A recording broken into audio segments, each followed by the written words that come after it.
Pag-ibig mo ay buhay ko. Part 3. Remedios Dorio Channel. Presence Talambuhay. Ang nakaraan. Si Elena ay iniwan ni Luis kaya bumalik siya sa kanyang mga magulang. Ngunit isang araw natagpuan na lamang siyang nakahandusay at siya ay uminom ng lason.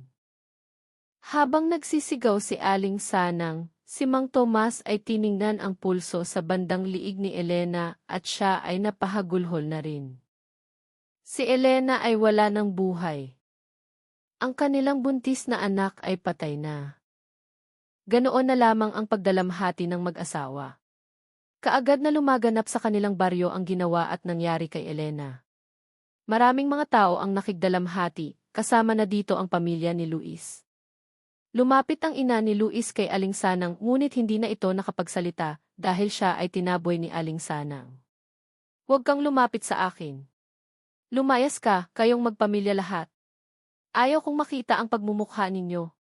Pinatay ng iyong anak ang anak ko." "Sanang, huwag naman ganoon. Namatay ang iyong anak dahil siya ay nagpatiwakal," sagot ng ina ni Luis. "Nagpatiwakal siya dahil sa ginawa ng anak mo. Kaya lumayas kayo dito," si Sanang ay nagsisigaw. Pero, hindi natuloy ang anuman na sasabihin ng ina ni Luis dahil lumapit ang kanyang asawa na si Mang Tonyo. "Huwag ka nang magpumilit pa, Basyon. Pinalalayas na tayo. Sanang, aalis kaming magpamilya kung iyon ang gusto mo. Ito, abuloy namin at ibinigay ni Aling Basyon ang nakasobre na pera kay Aling Sanang. Hindi namin kailangan ang abuloy ninyo," sigaw ni Aling Sanang na tinapi ang kamay ni Aling Basyon. Ang sobre ay tumilapon. Elena ay nagdulot ng malaking pagdurusa sa mag-asawang Aling Sanang at Mang Tomas. Si Elena ay nag-iisang anak lamang kaya hindi katanggap-tanggap ang nangyari. Ang lahat ng ito ay sinisisi nila kay Luis. Ang galit nila kay Luis at napasama na rin pati ang pamilya nito. 3 buwan nang nailibing si Elena, saka pa dinampot ulit ng mag-asawang Aling Sanang at Mang Tomas ang kanilang buhay. Nagsimula na silang magpunta sa lingguhang palengke sa kanilang baryo. Palagi silang magkasamang dalawa. Ngunit isang pagkakataon ay masama ang pakiramdam ni Aling Sanang kaya hindi siya makakasama. Dahil wala na silang pagkain, si Mang Tomas na lamang ang mag-isang pumunta sa lingguhang palengke. Habang si Tomas ay namimili, narinig niyang may nag-uusap sa hindi malayo sa kanya. Dahil maraming tao sa kanyang unahan, hindi nakikita ni Mang Tomas ang nagkukwentuhan, ngunit parang kilala niya ang isang boses na parang boses ni Luis. Sumilip si Mang Tomas at ang nakita niya ay si Mang Tonyo at ang kumpare nito. Ang kaboses ni Luis ay si Ronald na kababatang kapatid ni Luis. Mabilis na binili ni Mang Tomas ang kanyang kailangan upang makaalis dahil gusto niyang umiwas. Kapag nakikita niya ang mukha ni Mang Tonyo, parang nakikita din niya si Luis. Palayo na sana si Mang Tomas, ngunit narinig niya na ang pinag-uusapan ng dalawang magkumpare ay si Elena. "Hanggang ngayon ba ay hindi pa kayo nagbabatsean ni Tomas? Malayo nang magbatian pa kami. Galit na rin ako sa kanya. Akalain mo, ibinintang kay Luis ang pagkamatay ng anak niya. Hindi akalain ng sinuman na ganoon ang mangyari sa dalawa, kay Luis at Elena.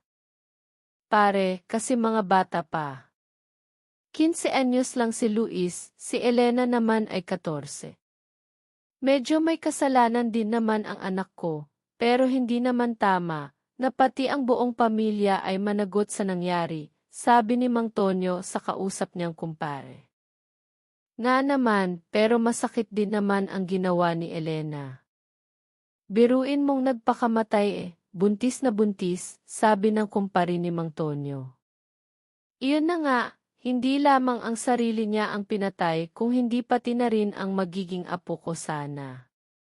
Ano ang iisipin mo dyan?" Kung tama ang pag-iisip ni Tomas at ng kanyang pamilya, ang kriminal ay ang kanilang anak. Iyon ang paniwala ko, si Elena ay kriminal sa sarili niyang anak, sa aking apo, sabi naman ni Mang Tonyo. Sa narinig ni Mang Tomas, na tinawag ni Mang Tonyo na kriminal si Elena, nagpanting ang kanyang tainga. Pakiramdam ni Mang Tomas ay binuhat siya at malakas na ibinagsak. Bigla siyang lumapit sa dalawang nag-uusap at sinigawan si Mang Tonyo. Ano ang sabi mo? Sino ang kriminal na sinasabi mo? Ang aking anak ba? Ang dalawang nag-uusap na si Mang Tonyo at ang kanyang kumpare ay nabigla nang makita si Mang Tomas na galit na galit. Ang pagsigaw ni Mang Tomas ay nakakuha ng pansin ng mga tao at ito ay nakiusyuso. Ang nabiglang si Mang Tonyo ay sumagot. Ah, narinig mo pala ang sinabi ko. Totoo naman kriminal ang anak mo, hindi lamang ang kanyang sarili ang pinatay niya, kung hindi pati na rin ang magiging apo ko. Walang hiya ka. Kung hindi ba naman sira ang ulo mo, galit na galit si Mang Tomas, namumula ang kanyang mukha sa galit. Huwag mo akong tawagin na sira. Ang sira ang ulo ay iyong anak mong nagpakamatay, at dinamay pa ang aking magiging apo, sigaw balik ni Mang Tonyo. Apo. Tinatawag mo na apo ang masamang binhi na ipinunla ng anak mo sa aking anak. Mabuti nga ang nangyari dahil para hindi na madagdagan ang mga demonyo sa mundong ito, si Mang Tomas ay parang nawala na sa sarili. Huwag mo akong tawagin na demonyo. Demonyo ka rin, sigaw, sagot ni Mang Tonyo kay Mang Tomas. Demonyo ako, ha? Kung iyon ang akala mo sa akin, ipakita ko sa iyo kung gaano ako kademonyo. Bigla binunot ni Mang Tomas ang nakasukbit niyang bolu sa baywang at tinaga niya si Mang Tonyo. Nagsigawan ang mga tao, ang iba ay nagtakbuhan, pati na rin ang kumpare na kausap ni Mang Tonyo ay tumakbo na rin. Sa isang kisap mata, maraming tao ang nakasaksi sa madugong pangyayari. Nagkatagaan si Mang Tomas at Mang Tonyo. Ang kapatid ni Luis na si Ronald ay nakisali na rin. 2 laban sa 1. Walang may sumubok na magpagitna sa nagtatagaan. Mayroong tumakbo upang tumawag ng barangay tanod, ngunit nang dumating ang mga ito ay huli na ang lahat. Sa sitwasyon na kanilang nakita, nakatimbuang pareho ang tatlong nag-aaway. Sila ay mga patay na. Matagal na naging usapan sa kanilang baryo ang nangyari. Napatay si Mang Tomas, ngunit napatay din niya ang mag-ama na sina Mang Tonyo at ang anak nitong si Ronald na 13 taong gulang lamang. Si Aling Sanang na halos hindi makapaniwala sa nangyari ay labis ang pighati. Sa loob lamang ng 1 taon, nawala ang kanyang anak at asawa, na nagsimula lamang ng magtanan ang nakatakdang ikasal na si Elena at Luis. Nang mailibing na si Mang Tomas, si Aling Sanang ay niyaya ng kanyang kapatid na sa kanila na tumira, dahil nag-iisa na lamang siya. Pinagbigyan ni Aling Sanang ang kanyang kapatid. Samantala, si Aling Basyo na ina ni Luis na parehas din ni Aling Sanang na nagiging balo, ay nanatiling nanirahan sa kanilang bahay, kasama ang 2 pang maliliit na mga anak. Sa paglipas ng panahon, umaasa si Aling Basyo na sana umuwi na si Luis, ngunit hindi niya malaman kung saan ito hahanapin. Hanggang nakausap niya ang isang pamangkin na minsan nang nakapagtrabaho sa malaking syudad, inamin nito na siya ang nagbigay ng address sa kay Luis na kung saan ito pwedeng makaupa ng kwarto, at binigay niya ang address ni Aling Lota. Nakapagdesisyon si Aling Basyo na sulatan si Luis, ngunit kung umalis ito at iniwan si Elena sa tinitirhan nilang kwarto, ay maaaring wala na rin si Luis sa address na binigay ng kanyang pamangkin. Ngunit nagbasakali siya, gumawa siya ng sulat para kay Luis, at pinadala niya ito. Ang pagbasakali ni Aling Basyo na baka babalik si Luis sa tinitirhan nila ni Elena ay nagkatotoo. Isang araw, nagulat si Aling Lota nang makita si Luis. Luis, Aling Lota, kamusta ho kayo? Tanong ni Luis kay Aling Lota. Mabuti naman, ikaw kamusta ka? Ang tagal mong nawala, mahigit yatang 6 na buwan, sagot ni Aling Lota. Oho, kaya ako bumalik dahil sunduin ko si Elena. Uuwi na lang kami sa aming baryo, sagot ni Luis.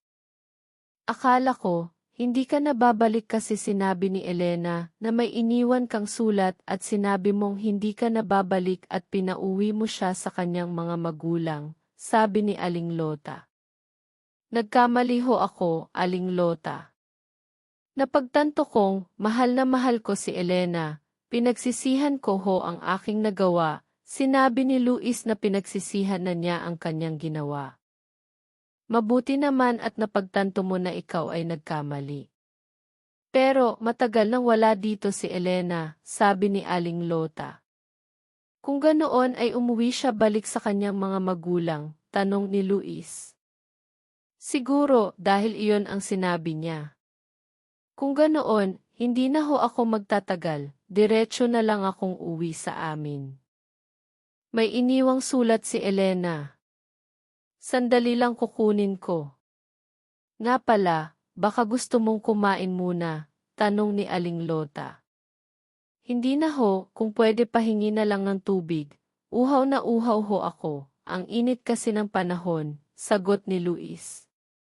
Umupo ka at kukuha ako ng mainom mo. May sulat pala na dumating sa iyo, kahapon. Sabi ni Aling Lota na kinuha ang sulat na nakapatong sa ibabaw ng mga aklat na nakasalansan sa isang kabinet.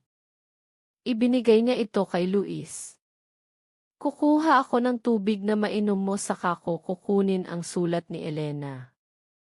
Doon ko kasi tinago sa aking kwarto. Nang pumasok si Aling Lota sa kusina upang kumuha ng mainom para kay Luis, si Luis ay hindi makapaghintay. Ang sulat ay walang address kung saan ito galing at inakala niya na ito ay galing kay Elena. Nang mabuksan na niya ang sobre, sa kanya nalaman na ang sulat galing sa kanyang ina. Binasa niya ito at nanginig ang kanyang katawan sa nabasa niyang laman ng liham. Sinasabi sa liham ang tungkol sa pagpakamatay ni Elena at ang pag-aaway ng kanyang ama at ng ama ni Elena, ang pagkasawi pati na rin ng kapatid niyang si Ronald.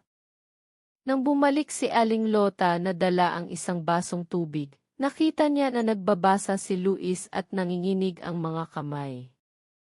Maya-maya pa, nakita na ni Aling Lota na tumutulo ang mga luha ni Luis.